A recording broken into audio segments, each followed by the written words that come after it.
नमस्कार, मैं आपके साथ कहकशा और आप देख रहे हैं पीआरबी। किस तरीके से योगी आदित्यनाथ और भारतीय जनता पार्टी का झूठ पकड़ा गया है। जी हाँ, समाजवादी पार्टी के नेता मोहित खान पर जिस तरीके का गंभीर आरोप लगाया गया था वो अब किस तरीके से झूठा साबित हुआ है, ये बहुत बड़ा तमाचा लगा है भारतीय जनता पार्टी के मुंह पे। अब आप देख लीजिए कि जिस मोहित खान को लेकर कहा जा रहा था कि ये इन्होंने एक नाबालिग लड़की का रेप किया है, इस आरोप के बाद उनके घर और उनकी बेकरी यानी कि उनकी फैक्ट्री पर बुलडोजर चला दिया गया था, बिना जांच पड़ताल किए, बिना डीएनए टेस्ट किए और बिना किसी गवाही के उन पर ऐसा आरोप लगा दिया गया। और उसके बाद देख लीजिए किस तरीके से कार्रवाई कर दी गई थी, उनका घर तोड़ दिया गया, उनका फैक्ट्री उनकी तोड़ दी गई। लेकिन आप देख लीजिए किस तरीके का बेहद बुरा तमाचा भारतीय जनता पार्टी और उनकी कानून व्यवस्था पे लगा है, क्योंकि समाजवादी पार्टी के मुखिया यानी कि अखिलेश यादव ने उस वक्त ही कहा था कि किस तरीके से डीएनए टेस्ट होना चाहिए, डीएनए की जांच होनी चाहिए और उसके बाद ही ये ऐलान होना चाहिए कि कौन मुख्य आरोपी है। और डीएनए टेस्ट हुआ और डीएनए की टेस्ट रिपोर्ट आने के बाद ये सिद्ध हो गया है कि मोहित खान बिल्कुल बेकसूर है। उन्होंने कुछ नहीं किया है, बल्कि उनका डीएनए मैच नहीं हुआ है, उनके बजाय उनके नौकर राजू का डीएनए मैच किया गया है। उस वक्त भी कहा जा रहा था, चिल्ला चिल्ला के उनके परिवार ने कहा था कि मोहित खान बेकसूर हैं, लेकिन किसी ने नहीं सुना, क्योंकि भारतीय जनता पार्टी को समाजवादी पार्टी, अखिलेश यादव, उनके नेताओं को नीचा दिखाना था, इसमें राजनीति खेलनी थी और किस तरीके से उनकी धज्जियां उड़ाई गई, किस तरीके के उन पे आरोप लगाए गए, उनके घर को तोड़ा गया और ना जाने उनको कितना ज्यादा बेइज्जत होना पड़ा। अब देख लीजिए जिस तरीके से ये सिद्ध हो गया है कि मोहित खान बिल्कुल बेकसूर हैं।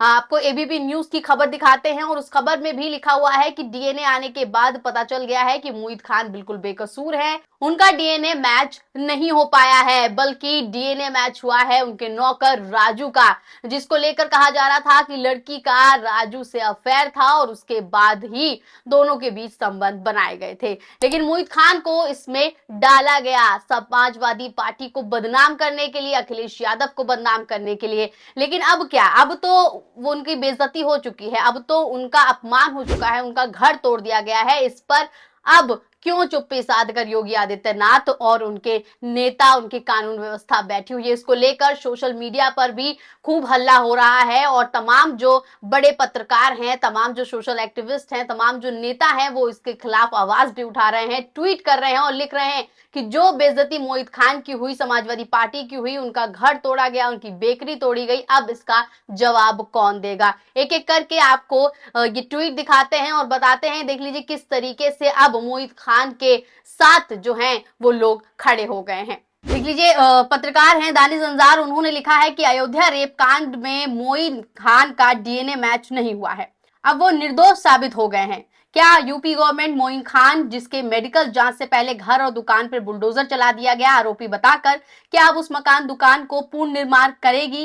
इंटरनेट पे मौजूद बलात्कारी मोइन से छपी खबरें मिटाई जा सकेंगी? बिगड़ी हुई छवि वापस लाई जा सकेगी? क्या फिर मीडिया 48 घंटे प्राइम टाइम शो करके बताएगा कि मोइन खान निर्दोष था? सोचिए क्या गुजरी होगी इनके परिवार पे। शुक्रिया अखिलेश यादव का, जिन्होंने डीएनए जांच की मांग की और बिना राजनीतिक नफा नुकसान के मोल भाव के हक बयान किया। तो वाकई इन्होंने बेहद सटीक बात लिखी है कि क्या उनका जो मकान को, उनकी जो बेकरी को तोड़ा गया है, क्या अब दोबारा से जो योगी आदित्यनाथ की सरकार है वो दोबारा उसे बनाकर देगी, या जो खबरें उनके खिलाफ छपी थी, उनके खिलाफ जो अपशब्द बातें की गई थी, क्या वो अब सही की जाएंगी? क्या प्राइम टाइम जो शो चले थे मोइन खान के खिलाफ, समाजवादी पार्टी के खिलाफ, क्या अब आके ये एंकर जो है उन्हें निर्दोष बताएंगे? नहीं बताएंगे, क्योंकि ये एजेंडा चलाते हैं। भारतीय जनता पार्टी और योगी आदित्यनाथ जैसे जो नेता है, ये एजेंडा चलाते हैं सिर्फ मुसलमान पर प्रहार करने का, उन्हें नीचा दिखाने का। आगे देख लीजिए और भी यूजर हैं और भी जो लोग हैं, उन्होंने देख लीजिए क्या लिखा है। सूर्य समाजवादी हैं, उन्होंने लिखा है कि योगी ने विधानसभा में खड़े होकर मोहित खान को बदनाम किया।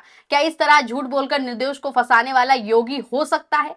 योगी को अब मोहित खान और उनके परिवार के हाथ जोड़कर माफी मांगनी चाहिए। तो देख लीजिए, अब यहाँ तो सूर्य समाजवादी जो है नेता है, जो कार्यकर्ता है समाजवादी पार्टी के, वो तो कह रहे हैं कि क्या योगी आदित्यनाथ हाथ जोड़कर माफी मांगेंगे मोहित खान से, क्योंकि एक वीडियो था मोहित खान की बेटी का जो चिल्ला चिल्ला के कह रही थी कि वो बेकसूर है, उनका आना जाना अब निकलना, उनके पिता पर इतना बड़ा आरोप लगा है, इसकी वजह से उन्हें बहुत ज्यादा शर्मिंदगी महसूस हो रही है, वो नहीं जा पा रही हैं, उनको न जाने लोग क्या क्या कह रहे हैं। तो क्या योगी आदित्यनाथ अब जो है इनसे माफी मांगेंगे? क्या योगी आदित्यनाथ अब उसी तरीके से हल्ला करके इन्हें निर्दोष बताएंगे?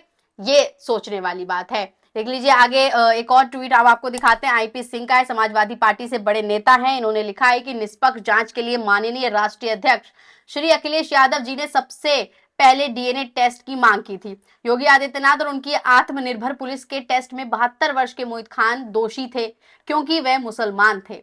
आज जब डीएनए टेस्ट की रिपोर्ट आई तो नाबालिग नौकर राजू खान निकला है। जबरिया उनके घर पर, संस्थान पर बुलडोजर चला दिया गया, बेइज्जत और बदनाम किया गया। आज वे जेल में है। उनका परिवार किस ट्रॉमा से गुजर रहा है।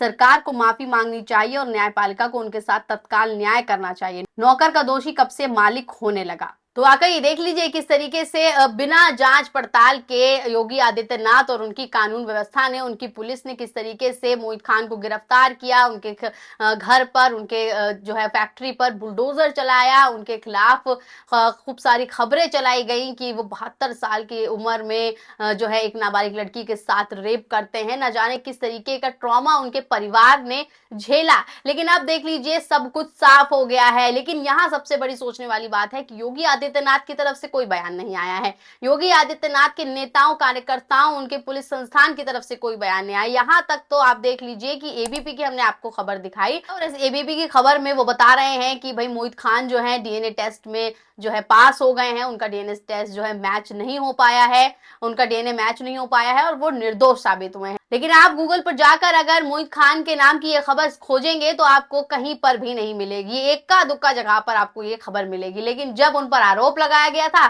तो प्राइम टाइम शो चलाए गए थे, हर जगह, हर वेबसाइट पर उनके खिलाफ ये खबर चलाई गई थी। अब आप यहाँ देख लीजिए, दोहरा चरित्र देख लीजिए योगी आदित्यनाथ का। योगी आदित्यनाथ जो बुलडोजर की कार्रवाई करते हैं वो कितनी सही होती है, इसका फैसला आप खुद कर सकते हैं। और ये जीता जागता एक उदाहरण आपके सामने पेश भी कर दिया गया है। इस पूरी खबर पर आपकी क्या राय है, हमें कॉमेंट्स के जरिए जरूर बताएं और ऐसी और भी तमाम खबरों के लिए आप जुड़े रहें पीआरबी के साथ।